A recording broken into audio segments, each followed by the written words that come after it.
and welcome Mrs. Molly Raymond, General John J. Raymond, and the Vice President of the United States, Mike Pence.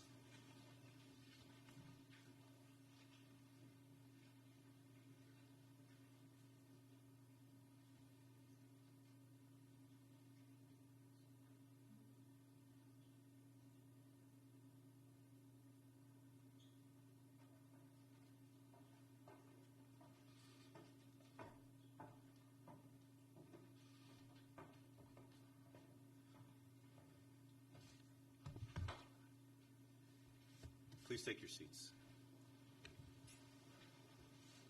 Good morning. I'm Colonel Curtis Hernandez, Director of National Security Space Policy, National Space Council. Welcome to the swearing-in ceremony for the first Chief of Space Operations, United States Space Force. Today's ceremony carries special significance, marking the first accession of a commissioned officer into the Space Force. Further, the oath being administered today is a requirement under Article 6 of the United States Constitution and is further prescribed under Title V, United States Code, Section 3331. The oath signifies the office holder will support and defend the Constitution of the United States, that the office holder will bear allegiance to the Constitution, and that the individual will faithfully discharge the duties of the office of their appointment. Today marks the first time in our history an American will take the oath as a member of the United States Space Force and will lead our nation's newest branch of the armed forces. Please rise for the singing of our national anthem, performed by Technical Sergeant Kathleen Baumann of the Singing Sergeants, United States Air Force Band.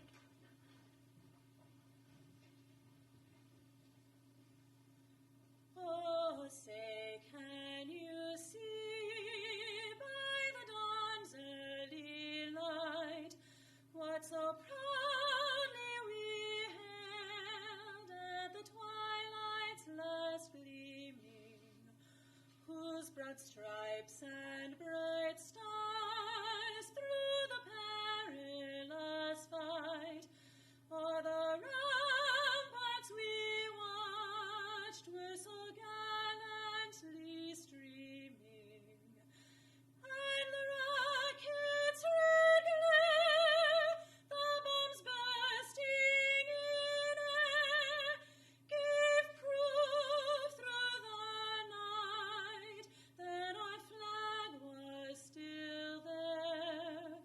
Oh, say does that star-spangled banner yet wave o'er the land of the free and the home of the brave?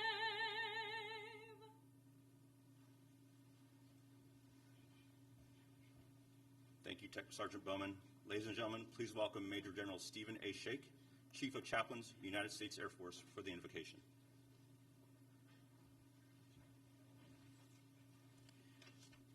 Good morning. I invite you to join me as I pray. Loving God, whose glory is displayed in the heavens, cover us this day with your mercy and favor as we seek to keep our nation and your heavens a safe and peaceful domain. We humbly ask your wisdom to rest upon and within our President, our nation's leaders, and upon our nation's first Chief of Space Operations, General J. Raymond. Guard and guide him as he organizes, trains, and equips space-minded professionals to deter, defend, deliver, and develop space forces that will secure the blessings of liberty for Americans today and tomorrow. And our prayer for General Raymond is simple. Go before him that he may follow in your steps. Go behind him to steer him when he strays, and go beside him as his strength and joy for the journey. This is our prayer. Amen.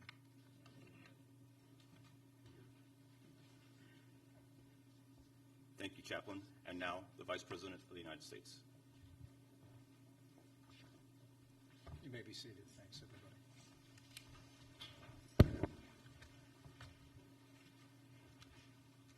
Thank you all for being here. This is a distinguished gathering and a historic moment. And on behalf of the President of the United States and the First Family, welcome to the White House. Today is a historic day for our nation because today we will swear in the leader of the first new branch of the United States Armed Forces in more than 70 years, the Chief of Space Operations, General J. Raymond.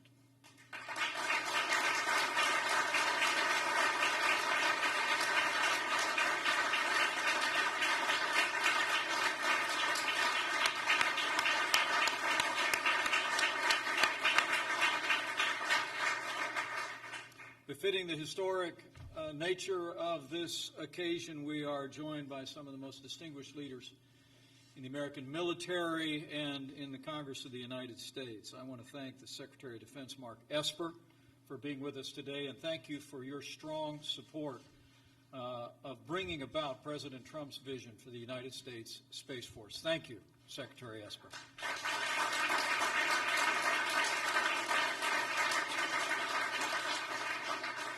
And the still new Secretary of the Air Force, but someone who has thrown herself headlong into this partnership and the launch of the United States Space Force. Join me in thanking the Secretary of the Air Force, Barbara Barrett.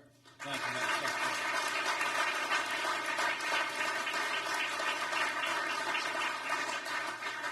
Secretary. We are also honored to be joined by so many distinguished Americans, including distinguished members of Congress who are with us here today, and we're truly grateful for both of their yeoman work in seeing to it that the National Defense Authorization Act included the launch of the United States Space Force. Join me in thanking Senator Kevin Cramer of North Dakota and Congressman Mike Rogers of Alabama. Thank you both. Thanks for your leadership.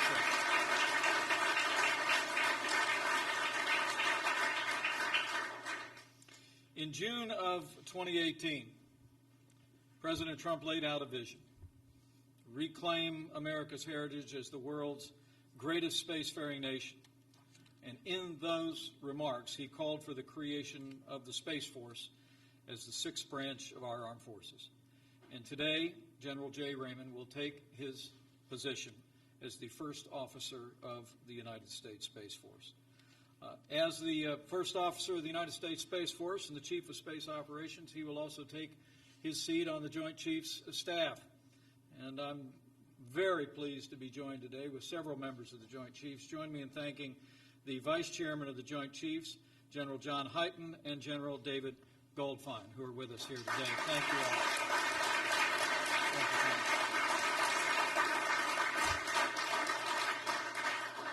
I am told that the idea of a Space Force was first spoken about during the years of the Eisenhower administration. And all of the leadership gathered here, the political leadership, the military leadership that's gathered here, has made President Trump's vision for a Space Force a reality. And I know I extend the gratitude of the President to each and every one of you for helping to bring us to this historic day and to bring us to this important moment. It was on December 20th, 2019, the President signed the National Defense Authorization Act and signed the Space Force into law. And the first decision the President made after establishing the Space Force was deciding who should be its first leader. And I was around when the President made that decision, and I can tell you, he never hesitated. He knew right away there was no one more qualified or more prepared from a lifetime of service than General J. Raymond to serve as the first leader of the Space Force.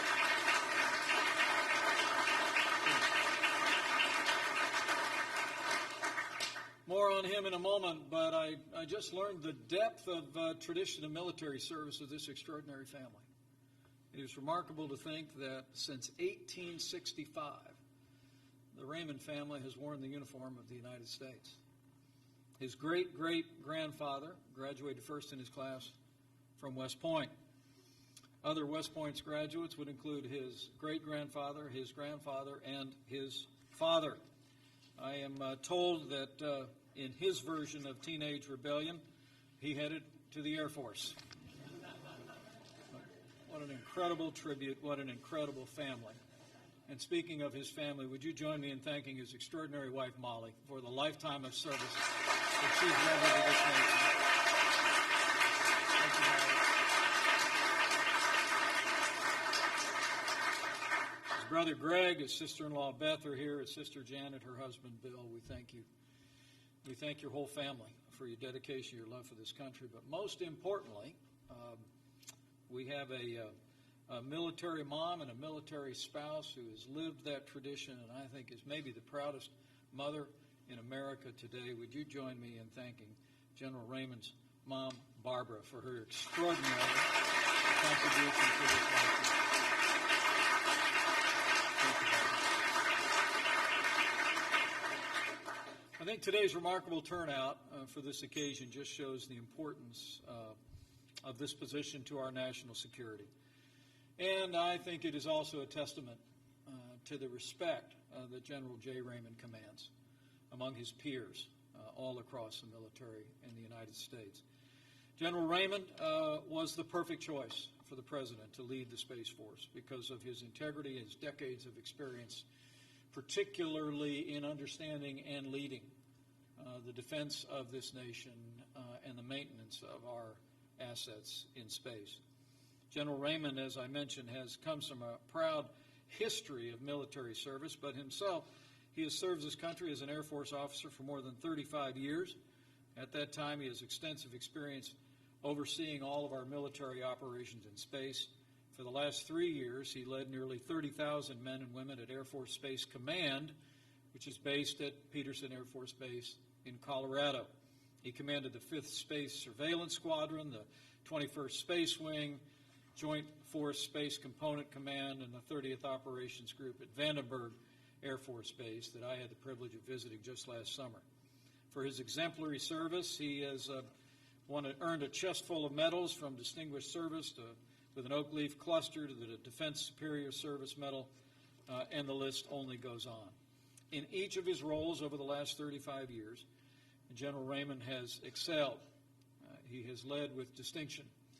And I can tell you that having met with him already about his plans to move out with the launch of the United States Space Force, I know the next year is going to be a busy year, and we are going to see literally thousands of Air Force personnel added to the roles of the Space Force, and the United States Space Force will have an extraordinary launch under General J.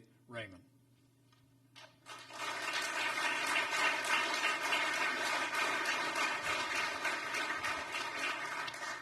General, we thank you for your long service to the country. It's my privilege now to administer to you the oath of office and to express to everyone here the confidence the President of the United States and I and our entire administration have, and I know that all of your peers have. It is President Trump's belief that the United States must remain as dominant in space as we are on land and sea and the air.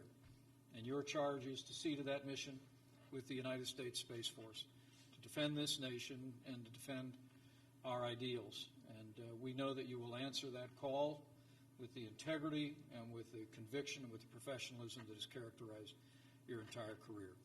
So with that, it will be my great honor to administer the oath of office to the new Chief of Space Operations for the United States Space Force, General J. Raymond.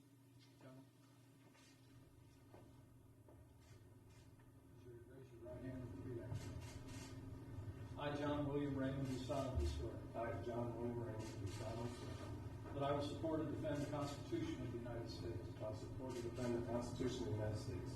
Against all enemies, foreign and domestic. Against all enemies, foreign and domestic. That I will bear true faith and allegiance to the same. That I will bear true faith and allegiance to the same. That I take this obligation freely. That I take this obligation freely. Without any mental reservation. Without any mental reservation. Or purpose of evasion. Purpose of evasion.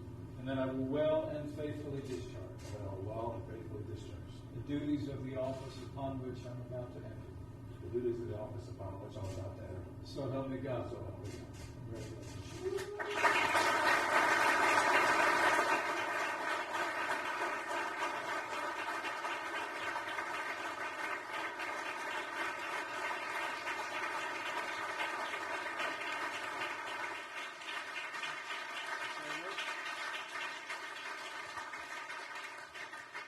Ladies and gentlemen, it's my privilege to introduce to you the first officer of the United States Space Force, the Chief of Space Operations, General J. Raymond.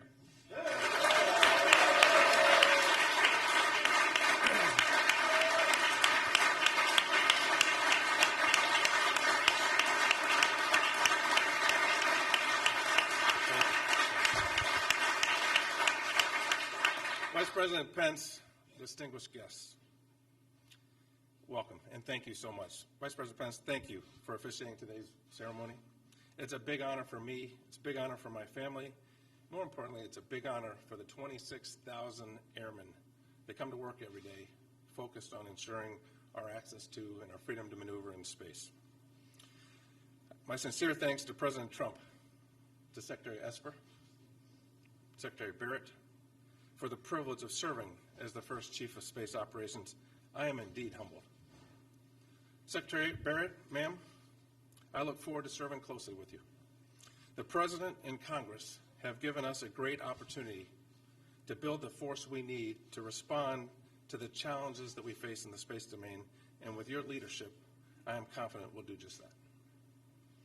A special thanks to Senator Kramer, Representatives Rogers and Representative Cooper for their thoughtful leadership in crafting the Space Force legislation. Thank you both.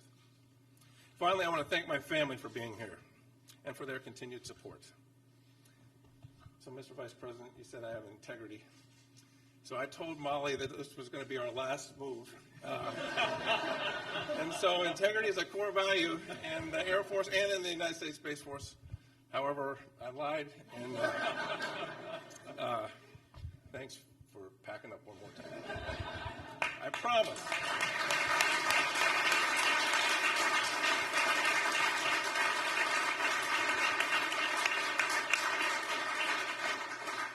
I promise. This is the last. I've administered or taken the oath countless times all over the world. I've done it on top of large space surveillance antennas in England. I've administered the oath on the desert sands in the Senkaku. I administered the oath in Japan after the great earthquake, tsunami, and nuclear reactor disaster. And every oath is special, no matter where it is administered. But today, this oath is historic, and I'll tell you, it's hard to match. This beautiful ceremonial office, Mr. Vice President, my understanding is 16 Secretaries of the Navy have occupied this office. General John Pershing utilized the office as the Army Chief of Staff and as the Chairman of the Battle Monuments Commission. And since 1960, every Vice President but one has occupied this office. When you walk into the door, the history seeps out of the walls. It is palpable. And today, we add one more historical event to that long and impressive history. On 20 December, with the signing of the National Defense Authorization Act, the President established the United States Space Force as the 6th branch of the armed services. Not only is this historical, but it's critical. And this establishment is absolutely critical to our national security and that of our allies. And it's not lost on me, or it's not lost on the airmen that I am privileged to serve with. Mr. Vice President, we have our marching orders, and we are moving out. We do not want a conflict to begin or extend into space.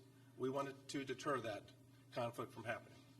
The best way I know how to do that is to do so from a position of strength. The NDAA provides us the opportunity to start with a clean sheet of paper, to build this service in close partnership with the Air Force. And I want to thank my former boss, now my peer, and that's going to be hard for me to get used to saying, General Dave Goldfein. Thank you for your partnership, for your leadership, and for your friendship. We will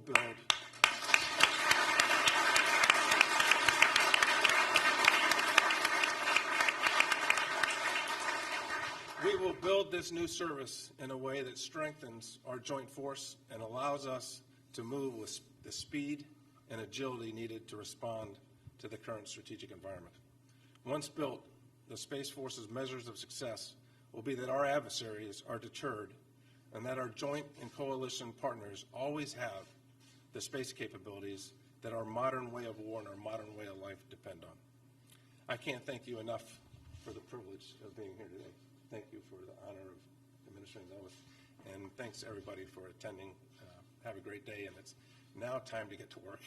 Thank you.